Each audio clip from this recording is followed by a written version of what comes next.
बोलती पुस्तके. ज्यांना वाचनाचा नाद त्यांना बोलती पुस्तके घाली साद.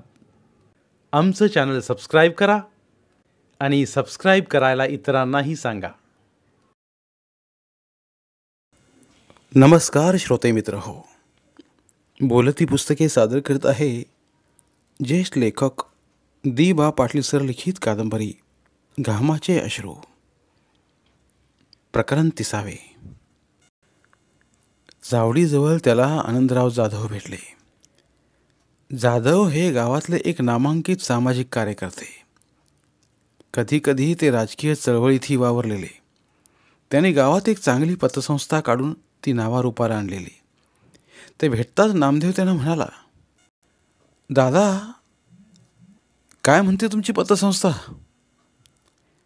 हताशपणे उत्तर देत दादा म्हणाले, नामा तुझं बरं आहे, तू आपला राजकारणात आहेस. अरे पतसंस्थेला टाळे लागले, बंद पडली. का बरं? का म्हणजे शासनाने शेतकऱ्यांच्या कर्जमाफीची घोषणा केली आणि पतसंस्थेची वसुली बंद झाली. कर्जदारांनी संस्थेकडे पाठ फिरवली, संस्था अडचणीत आली. ठेवीदारांनी तगादा लावला आहे. आता त्यांना तोंड देता देता नाकी नऊ आला आहे. काय करणार सांग? नामदेव म्हणाला, शासनाच्या धरसोड धोरणामुळं आता ग्रामीण भागाला दिलासा देणारं हे आर्थिक रोपटंही सुकत चाललं म्हणायचं तर. दादाने मुंडी हलवली व ते वाटेला लागले. नामदेव घरी आला. घरात सोनपूरचे बहिर्जी पाटील आलेले. ते सगुणासह जीप गाडी भरून घरची माणसं घेऊन नानाच्या रक्षा विसर्जनाला आले होते. नामदेवानं त्यांना त्यांची ख्याली खुशाली विचारली. बहिर्जी आता उतार व्हायला लागले होते. सगुणाच्या मुलाबाळांनी घर भरल्यासारखं झालं होतं. नामदेवाची कन्या सईसुद्धा आता थोडी मोठी झालेली. ती दुसऱ्या इयत्तेत शिकत होती. सगुणाचा जयंत 5वीच्या वर्गात शिकत होता. यशोदानं 4 दिवसांसाठी सगुणाला ठेवून घेतलं. सोनपूरला जायला निघताना बहिर्जी पाटलांनी बंगल्यावर नजर फिरवली. ते नामदेवाला म्हणाले, पोरा डोळं दिपतीले अशी प्रगती केलीस, पर एक काम अपुरं आहे. असं म्हणत त्यांनी बंगल्याच्या पायरीवरून बाजूच्या जनावरांच्या शेड वजा गोठ्याकडे पाहिलं. नामदेवानं विचारलं, काय कमी आहे? ते म्हणाले, तू पुढारी झालास, तुझं सगळं घरदार सुधारलं, पण तू शेतकऱ्याचा धर्म विसरलास. नामदेवाला त्यांचं बोलणं कळेना. पुन्हा तेच म्हणाले, पाहुणं ह्या गोट्यात बैल नाही. ती बैलांशिवाय शेतकरी कसा? बैलच त्याचं ऐश्वर्य आहे. पाहुण्यांना निरोप द्यायला बाहेर आल्या त्याच्या आईनं यशोदानं त्याचा व पाहुण्यांचा संवाद ऐकला. ती पाहुण्यांना म्हणाली, दावणीला बैल नाहीत म्हणून माझा तरी तीळ तीळ जीव तुटतोय, पण हेच तरी कुठं शेतीत लक्ष आहे. पाहुण्यासारखा ह्यो कवा तरीच घराकडे येतोय. चालायचंच चालायचंच, नवी पिढी आहे, जुन्या पिढीचं जुनं विचार. असं म्हणत बहिर्जी पाटील जीप गाडीत बसले व हात हलवून निघून गेले. नामदेव घरात येताच आईला म्हणाला, आई तुझ्या इच्छेसाठी तरी बैलजोडी आणीनच. बरं होईल, तुझं मला काय बी नको, 2 चांगली खिल्लारी खुंड दावणीला आण. असं यशोदा म्हणाली. तो म्हणाला, आई आता बैलजोडी येईलच, कारण आता मी हे सर्व राजकारण सोडायचं ठरवलं आहे. उबग आली या खोट्या राजकारणाची आणि दलबदलू माणसांची. ह्या चकचकीत दुनियेत मी माझ्यातला शेतकरी विसरलो आणि माळकऱ्याच्या घराला खोट्याचा बट्टा लागला. दुसऱ्या दिवशी सकाळीच आपल्या मनाशी काहीतरी ठरवलं आणि नामदेव आपली जीप घेऊन घरातून बाहेर पडला. तो सरळ शेवाळे गुरुजींच्या घरी गेला. त्याला बऱ्याच दिवसांनी आल्याचं पाहून गुरुजी सुखावले. पुढच्या चौकडीत येऊन त्याने नामदेवाचं अगत्यपूर्वक स्वागत केलं. नामदेवानं त्यांच्या पायावर वाकून त्यांना नमस्कार केला. बैठकीच्या खोलीतल्या लाकडी कोचावर बसत तो गुरुजींना म्हणाला, गुरुजी तब्येत काय म्हणते? आता तब्येत काय म्हणणार, वय 70 ओलांडून पुढे गेलंय, किरकोळ व्याधी सुरू आहेत, औषधं खाऊन तशी बरे आहे म्हणायची, असं गुरुजी म्हणाले. मग त्यांनी स्वयंपाकघरात हाक देऊन म्हटलं, अहो ऐकलत का, चहा ठेवा, नामदेवराव आलेत. गुरुजी, असं परकेपणासारखं मला आदरार्थी का बोलता, सरळ नामा आलाय म्हणा ना, असं नामदेव म्हणाला. गुरुजी फक्त हसले. त्यांच्या सौभाग्यवतीने बाहेर येऊन नामदेवाचीच विचारपूस केली. त्यांच्याही पायावर वाकून नामदेव म्हणाला, तुम्ही दोघं म्हणजे मला विठ्ठल रखुमाई सारखे आहात.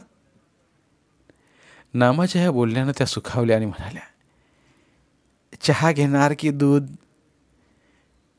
दूधच दे, गुरुजी मध्येच म्हणाले.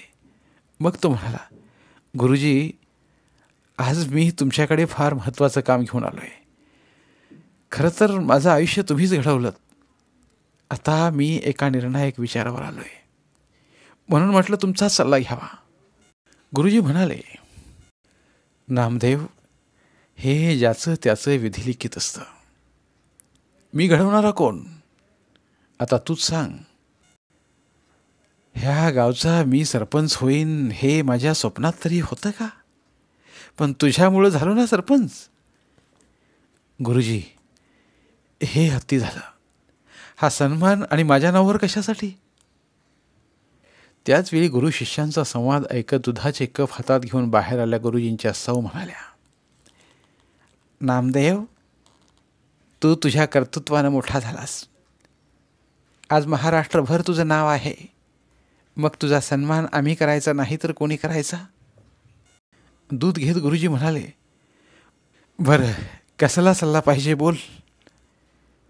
नामदेव गंभीर होत म्हणाला, गुरुजी, मी अपघातानेच राजकारणाच्या वाटेवर गेलो, पण ही वाट अत्यंत वाईट आणि तेवढीच खोटी वाटते.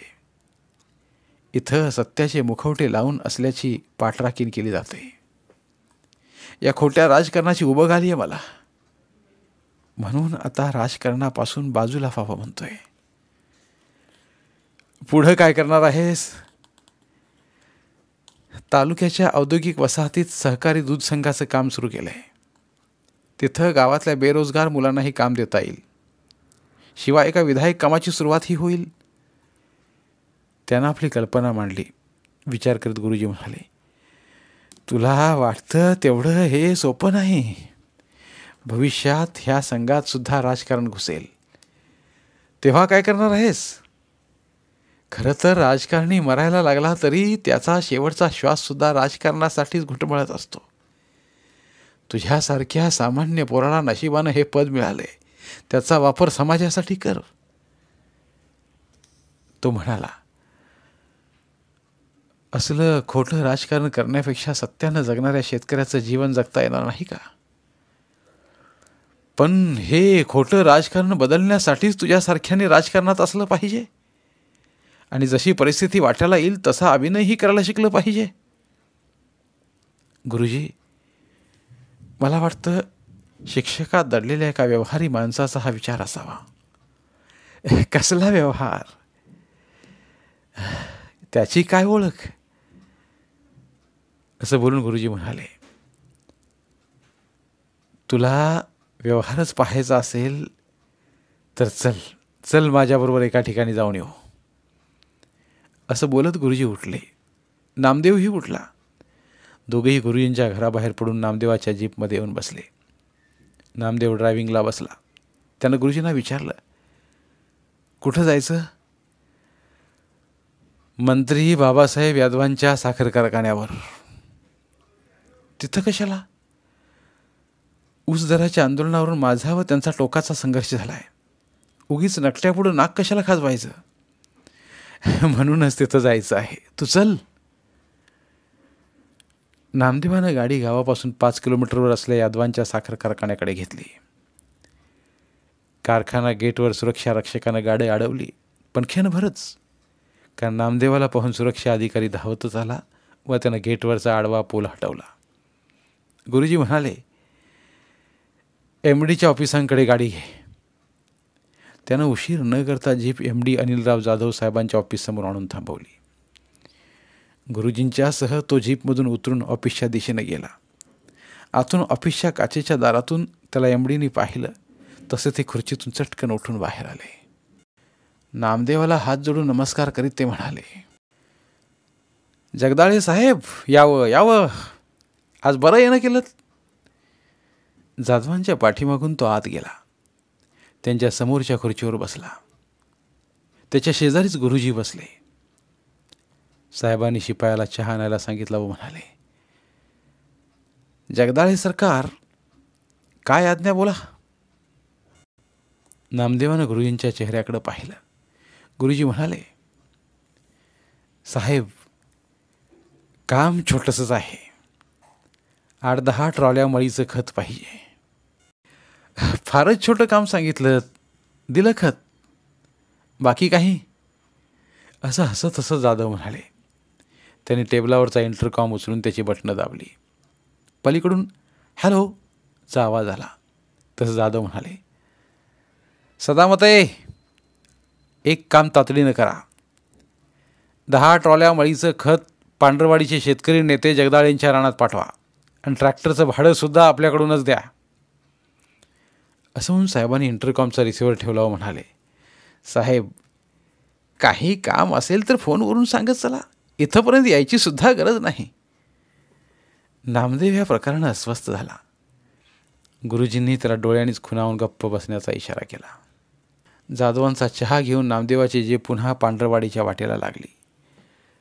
गाडीत बसताच तो गुरुजींना म्हणाला, गुरुजी, हे काय म्हणायचं? ह्यांच्या मेंढ्यात कशापायी राहायचं? कसला व्यवहार दाखविला था? तुझ्या डोळ्यांत अंजन घालणारा व्यवहार दाखविला. तू राजकारण सोडणार म्हणतोयस ना, त्यासाठीच हा उद्योग केला. गुरुजी, मी नाही समजलो. अरे नामदेवा, या खतासाठी मी 10 वेळा या कारखान्यावर हेलपाटे घातले, पण यांनी मला वाटाण्याच्या अक्षता लावल्या. तुला पाहून मात्र यांनी फुकटात खत दिलं. जिथं सामान्य माणूस नडतो तिथं तुझ्यासारख्यांचा उपयोग होतो. हेच तुला दाखवायचं होतं मला. म्हणूनच निदान सामान्य माणसाला न्याय मिळावा म्हणून तरी तू राजकारणात असला पाहिजेस. ह्या सत्ताधाऱ्यांना कोणीतरी तुझ्यासारखा खमक्या विरोधक पाहिजेच. नामदेवाचे डोळे उघडले. तो गुरुजींचे आभार मानून म्हणाला, गुरुजी, मी यापुढेही सर्व संकट अंगावर घेऊन राजकारणातच पाय रोवून उभा राहीन. त्यावर गुरुजी म्हणाले, हां, आणखीन एक गोष्ट लक्षात ठेव. महात्मा गांधींच्या विचारांचं राजकारण संपलंय. त्या मार्गानं जाशील तर राजकारणातून बाद होशील. हे ऐकून नामदेव आश्चर्यचकित झाला. तो गुरुजींना म्हणाला, गुरुजी, लहानपणी तुम्हीच आमच्यावर गांधीजींचे सत्याचे प्रयोग सांगून संस्कार केलेत आणि आता या भ्रष्ट वाटेचा स्वीकार करायला सांगता? गुरुजी शांतपणे म्हणाले, गुरुजींच्या त्या विचारांची हत्यासुद्धा ह्या राजकारण्यांनीच केली. कारण गुरुजीला सुद्धा यांनी आपल्या राजकारणाचं प्यादं बनवून टाकलं. त्यामुळं जसा राजकारणी तसाच गुरुजीही झाला. त्याचं मन आता भूतकाळातल्या जाज्वल्य इतिहासाचा आणि भविष्यातल्या सुंदर स्वप्नांचा विचार करीत नाही, तर ते वर्तमानाच्या प्रवाहाबरोबर कसं जगावं हे आपल्या शिष्यांना शिकवतं. गुरुजींचे हे विचार ऐकून पस्तावल्यासारखा नामदेव म्हणाला, गुरुजी, चूक माझी आहे. तुमच्यासारख्या चांगल्या सज्जन गुरुजींना मी सरपंच करून त्यांच्या आदर्शाचा घात केला. यावर गुरुजींनी मौन पाळलं. जीप आबा मास्तरांच्या ढाब्याजवळ आली तसे गुरुजी म्हणाले, नामदेव, राजकारणाचा आणखीन एक धडा शिकवितो. गाडी आबाच्या ढाब्यावर घे. त्यानं ढाब्यासमोर गाडी उभी केली. दोघंही जीपमधून उतरून आत गेले. ढाब्याच्या समोरच आतल्या बाजूस एका आराम खुर्चीत अंग टाकून आबा वर्तमानपत्र वाचित बसलेला. नामदेवाला पाहून त्यानं हातातलं वर्तमानपत्र बाजूला ठेवलं. खुर्चीतून उठून त्याला हात जोडून म्हणाला, साहेब, आश्चर्य झालं म्हणायचं. तुम्ही आणि इथं? जेवायला आलोय. असं शेवाळे गुरुजी म्हणाले. क्षणभर नामदेव आबाला निरखत उभा राहिला. आबा 75च्या पुढे गेलेला, तरी पण अजून मजबूत होता. चेहऱ्यावर पसरल्या वार्धक्याच्या सुरकुत्यामुळं आणि डोक्यावर पांढऱ्या केसामुळंच म्हातारपण जाणवत होतं. गुरुजी हळूच म्हणाले, आबाच्या पायांचं दर्शन घे. त्यानं खाली वाकून आबाच्या पायांचं दर्शन घेतलं. आबानंही मुरब्बी राज करण्यासारखं त्याला ऊर भेट देत म्हटलं, आता आम्ही थकलो. तुझ्या रूपानं ह्या गावाला एक चांगला तरुण नेता मिळाला आहे. यापुढं सगळं काही तूच सांभाळ बाबा. मग आबानं त्यांना अगत्यानं जेवू घातलं. आबाचा निरोप घेऊन जीपमध्ये बसल्यावर गुरुजी म्हणाले, नामदेव, कसं काय वाटलं राजकारण? गुरुजी, तुम्हाला मांडलं. यापुढं तुम्हीच माझे सल्लागार. तो पुन्हा गुरुजींना म्हणाला, गुरुजी, मगाशी बोललेलं वाक्य मला खूप खटकलं. कसलं रे? ते तुमचं गांधी विचारांचं. मी काय चुकीचं बोललो? आता तूच सांग. ज्या गांधी विचारानं हा देश स्वतंत्र झाला, ह्या देशाला गांधीजींनी सत्य, अहिंसा व समतेचा विचार दिला, त्या विचारावर ह्या देशातले राज्यकर्ते चालले आहेत का? चाललेत? गांधीजींच्या देशसेवेच्या विचाराचं काय पालन केलं राजकारण्यांनी? सत्ता ही जनसेवेचं साधन राहिलंय का? जनसेवेपेक्षा स्वतःचा विकास नेत्यांना महत्त्वाचा वाटतो. तुझा पक्ष आणि तू तरी सच्चाईनं राजकारण करता का रे? करता? अलीकडे तुझ्या परिस्थितीत झालेला आमूलाग्र बदल गांधी विचारातून कष्टाचा घाम गाळून झाला अशी शपथ घेतोस का? आयुष्यभर शेतात राबणारा तुझा बाप कर्जाशिवाय 2 वेळचं अन्न खाऊ शकला नाही, आणि त्याचाच मुलगा तू आज कुठे आहेस? म्हणून म्हणालो, गांधीजींच्या विचारावर तू राजकारणात उभा राहू शकणार नाहीस. गुरुजी, मी माझ्या लोकप्रियतेवर व कामावर मोठा झालो आहे, असं नामदेव म्हणाला.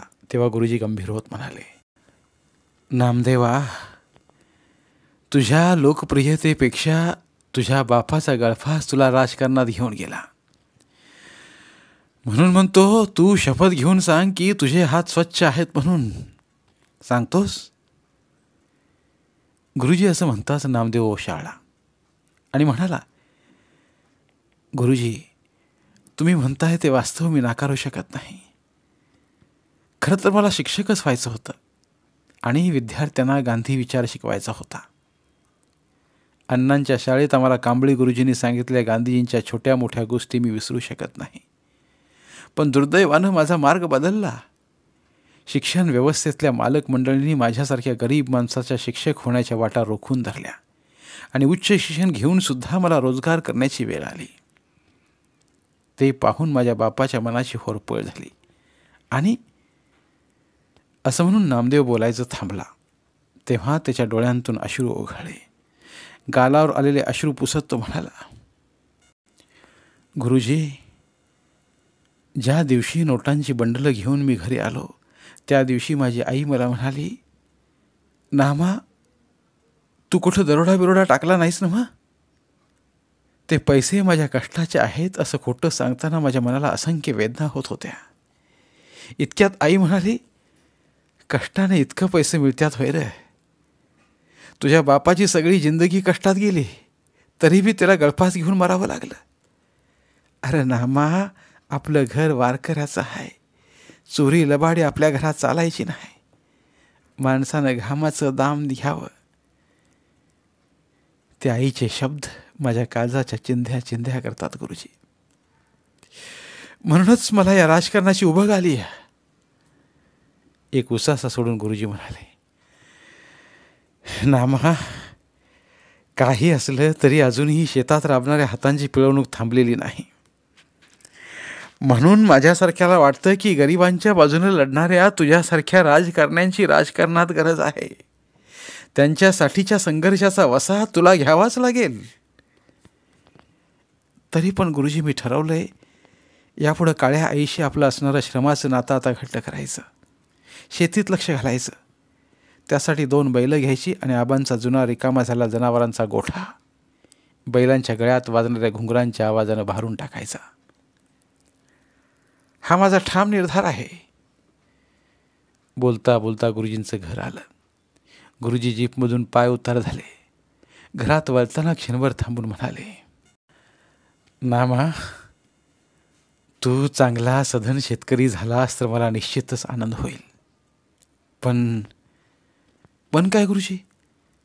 राजकारणच ना. तुमचा आशीर्वाद असेल तर तेही होईल. असं म्हणत नामदेवानं जीपला गती दिली. आठवडाभरानं तो खरसुंडीच्या बाजारा दिवशी सकाळी लवकर उठला व आपला मित्र तानाजी भांबुरेला घेऊन एसटी बसनं खरसुंडीला बैल आणायला गेला. जाताना आईला म्हणाला, आई, खोंड कशी पाहिजेत?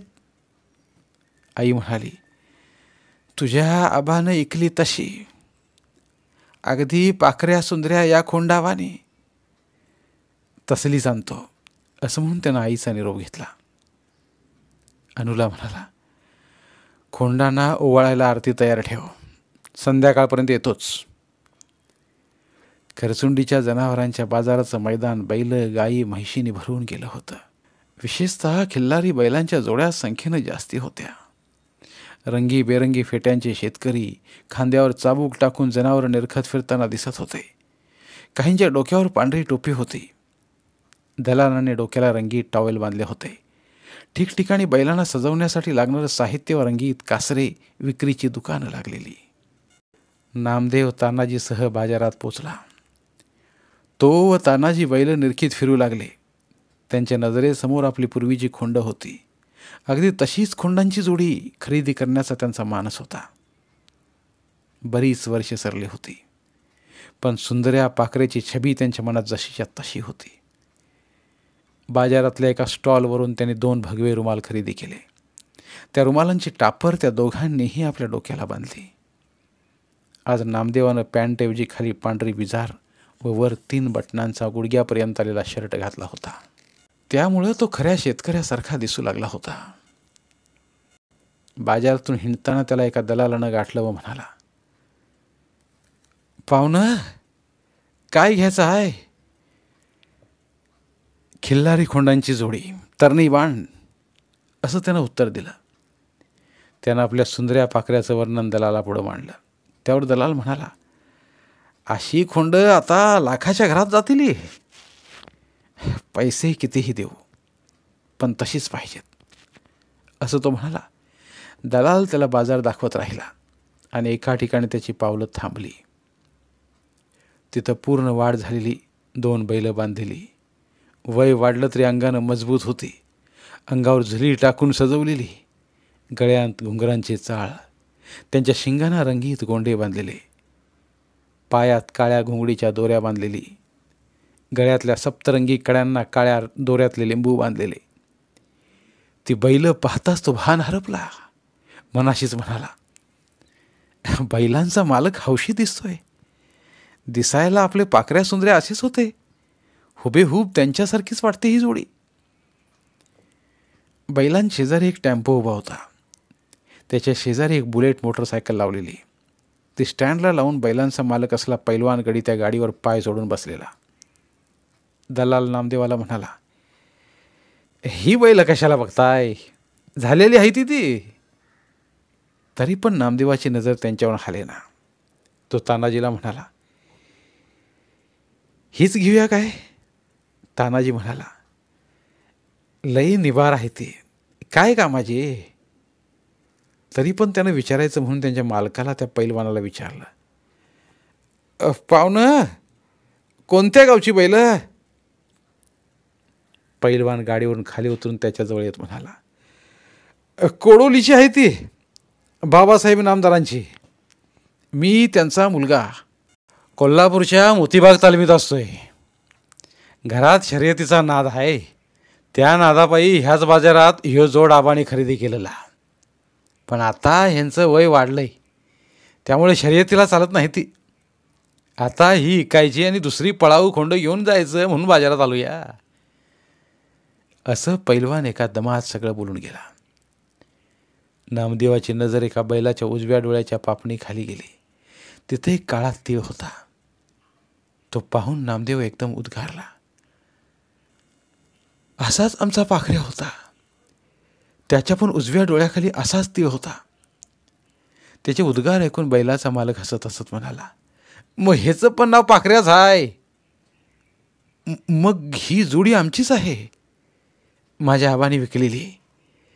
10 वर्षांपाठीमागं विकलेला हा पाखऱ्या आणि हा सुंदर्याच आहे. पैलवान म्हणाला, अगदी बरोबर ओळखलंसा. ह्यो दुसरा सुंदर्याच आहे.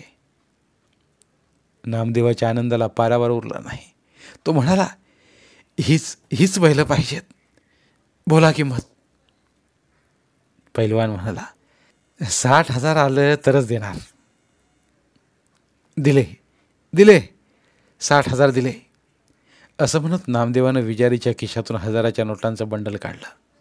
त्यातले 60,000 मोजून पैलवानाच्या हातात ठेवले. हा सगळा व्यवहार दलाल बघत राहिला. नामदेवानं त्याच्याही हातावर 1000ची नोट ठेवली.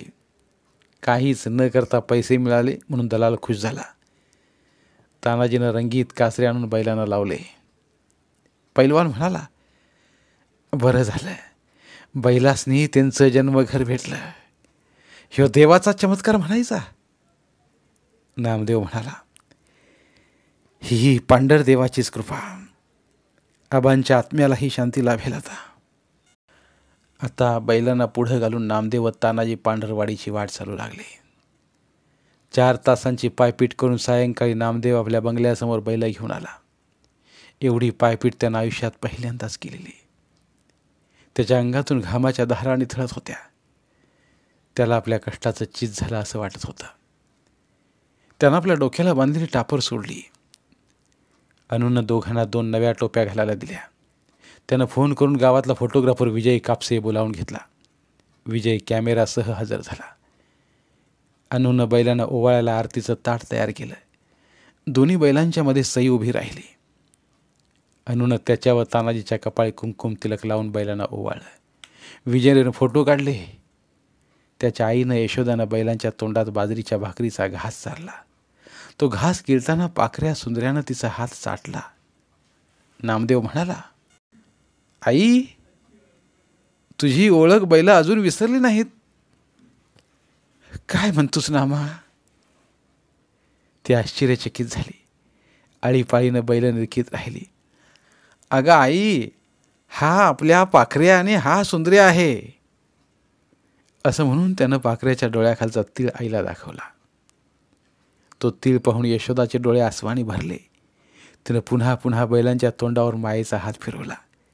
ती म्हणाली, पंढरीचा इटुबाच पावला म्हणायचा. खोंड माझ्या दावणीला आली. ती धन्य धन्य झाली. तिच्या डोळ्यांतून वाहणाऱ्या आसवानी संपूर्ण घरच गहिवरलं. नामदेव दुसऱ्या दिवशी सकाळी सकाळीच आईला म्हणाला, आई, मी रानात चलतो. मी आणि तानाजी आज पाखऱ्या सुंदर्याचा नांगर धरणार आहे. आई म्हणाली, दोघांचाच? बैल छातीत दुखावतिली. तो म्हणाला, आई, कोडोलीच्या इनामदाराने यांना पोटच्या मुलांसारखं जपलंय. तू बघ, ही दोघंच नांगर ओढतील आणि मी नांगर धरीन. यशोदा त्याच्या तोंडाकडे बघत राहिली. तो म्हणाला, अशी बघतेस काय? अगं, मीही शेतकऱ्याचाच मुलगा आहे. आता यापुढेही शेतकरीच असेन मी व स्वतःच्या शेतीत हरितक्रांती करून दाखवीन मी. बैलगाडीत नांगर घालून तो व तानाजी शेताच्या रस्त्याला लागले. जाताना तो अनुला म्हणाला, अनु, भाकरीचं गठुळं घेऊन तू रानात ये, मी चलतो. रानात येऊन त्यानं पाखऱ्या सुंदर्याचा नांगर चुंपला. स्वतः नांगर धरला. तानाजीनं बैलांचा कासरा धरून बैल हाकली. नांगरा खालून लालसर मातीचे ढेकूळ वर येऊ लागले. बघता बघता बरंचसं रान नांगरून निघालं. सूर्य डोक्यावर आला तेव्हा अनु गावाकडून डोक्यावर जेवणाची पाटी घेऊन आली. तो तानाजीला म्हणाला, कारभारीन जेवण घेऊन आली. आता नांगर थांबवलेलाच बरा. अनु त्याच्याजवळ आली. त्याच्याकडे बघत राहिली. आपला नवरा डोक्याला टापर बांधून अर्ध्या दंडक्यावर व खाली लुंगी लावून नांगरतोय हे चित्र तिला खूप भावलं. त्याचा नांगर थांबला तेव्हा ती म्हणाली, धने, लय कष्ट झालं. घामानं अक्षी नितळून निघालायचा बघा. तो गालात हसला. त्याच्या चेहऱ्यावरून घामाच्या धारा खाली निथळत होत्या. अनु समोरच्या त्या लिंबाच्या झाडाकडे बोट करून म्हणाली, त्या झाडावरच्या आबांच्या आत्म्याला आनंद झाला असेल आता. त्याची नजर लिंबाच्या झाडाकडे गेली. त्याला तिथं झाडाच्या फांदीला गळफास घेऊन लोंबकळणारे आपले वडील आठवले. त्या दुःखी आठवणीनं त्याचे डोळे पाझरले. त्याच्या अश्रूत आठवणीचा भूतकाळ तरारला. नजरेसमोरच उसाचा फड उभा राहिला. त्या फडात उसावर सपासप कोयता चालवणारा त्याचा बाप श्रीपती दिसला. दिवसभराच्या कष्टानं तो थकून गेलेला, तरी पण जीवाचं बळ लावून बैलगाडीत ऊस चढवत होता. उसांच्या मोळ्या दोरखंडानं आवळत होता. उसाच्या फडातून बैल त्याच्यासारखी जीवाची बाजी लावून बैलगाडी ओढत होती. आबा व आई पाठीमागून बैलगाडीला रेटा देत होते. किती कष्ट म्हणायचं बापाचं. मुलुकगिरी करून गावाकडे आला तरी दिवसभर उघड्या अंगानं तो शेतात राबायचा. कधी हाताना विश्रांती नसायचीच.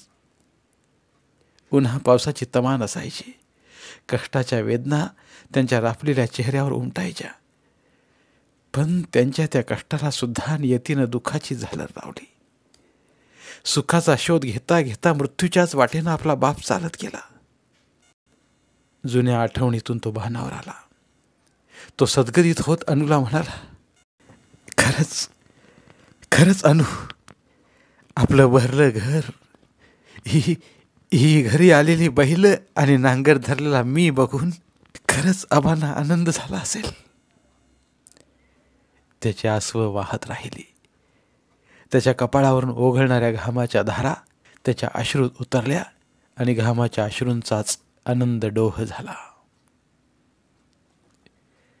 धन्यवाद. आज इथे लेखक दी बा पाटील सर लिखित घामाचे अश्रू या कादंबरीच्या अभिवाचनाची सांगता होत आहे.